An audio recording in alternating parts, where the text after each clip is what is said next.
NDA today announced a seat-sharing formula for Bihar Assembly elections. BJP will contest on 160 seats. Ramvilas Paswan-led Lok Janshakti Party on 40 seats. Upendra Kushwaha-led Rashtriya Lok Samta Party on 23 seats. And Jitan Ram Manjhi-led Hindustani Awam Morcha on 20 seats. This was announced by BJP President Amit Shah at a press conference in New Delhi. Amit Shah said all differences over seat sharing in Bihar have been resolved and expressed confidence of winning two-thirds majority in the state.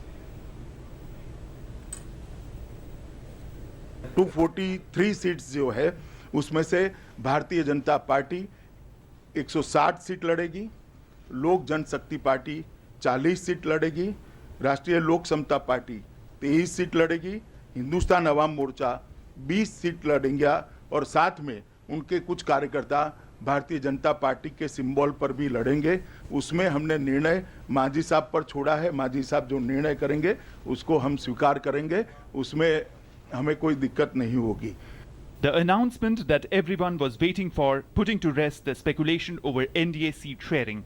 BJP will contest on 160 seats, Ramvilas Paswan-led Lok Janshakti Party on 40 seats, Upendra Kushwaha-led Rashtriya Lok Samta Party on 23 seats, and Jitan Ram Manjhi-led Hindustani Awam Morcha on 20 seats. Announcing the decision, Amit Shah said that it was a unanimous one and expressed confidence of the alliance winning a two-third majority in the state. He also hoped that the people of Bihar would carry forward Prime Minister Narendra Modi's slogan of Congress Free India. विकास विकास और विकास ये हमारा मुद्दा है। NDA ही विकास बिहार को दे सकती है, NDA ही विकास को आगे ले जा सकती है। मैंने पहले जैसे कहा, जंगल राज और भ्रष्टाचार के साथ विकास नहीं हो सकता।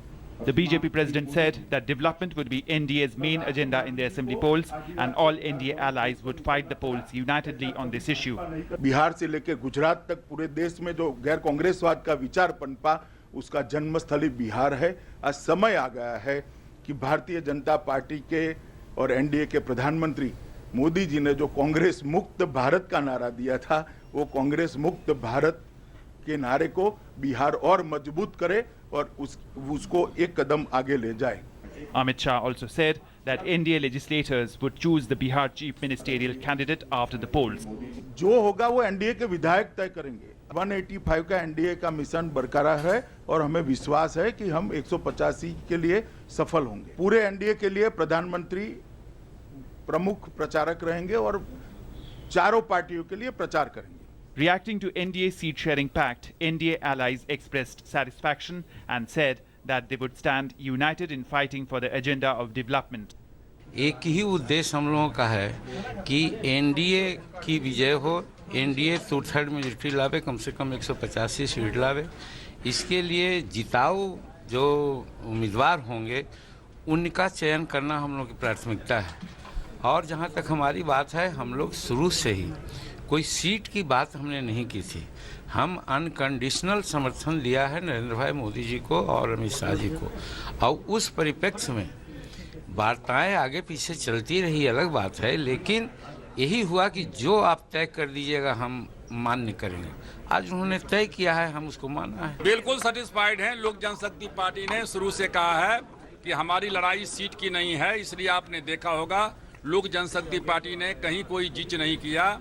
हमारा एकमात्र उद्देश्य है कि एनडीए की सरकार बने और ये जो नीतीश कुमार की सरकार है, महागठबंधन की सरकार, वो जाए। और इसलिए जो भी सीट का बंटवारा हुआ है, वो सीट का बंटवारा चाहे जितनी संख्या जिसको मिले, वो पार्टी का नहीं है, सब एनडीए का उम्मीदवार है और हर लोगों को जो है एनडीए के उम्मीदवार को जिताना पहला हमारा लक्ष्य होगा। हमने तो पहले ही कहा था पत्र लिख कर कि भारतीय जनता पार्टी का नेतृत्व जो तय कर दे हमारे लिए, हम उसको मानेंगे। उन्होंने तय किया है, मान रहे हैं, बिल्कुल ठीक है। सब लोग मिलकर एक फैसला पर आ गए और सब लोगों ने एकजुटता दिखाई है। NDA is in a face-off with the Nitish Lalu-led Grand Alliance, which is battling rifts with Mulayam Singh Yadav deserting it. It is clear that the Bihar elections are being fought under the leadership of Prime Minister Narendra Modi, who will be actively campaigning for the alliance. These polls are a high-stake affair for both Nitish Kumar and the NDA, and the election will determine the next course of national politics. With Bikramjeet, Rajesh Raj's report, DD News.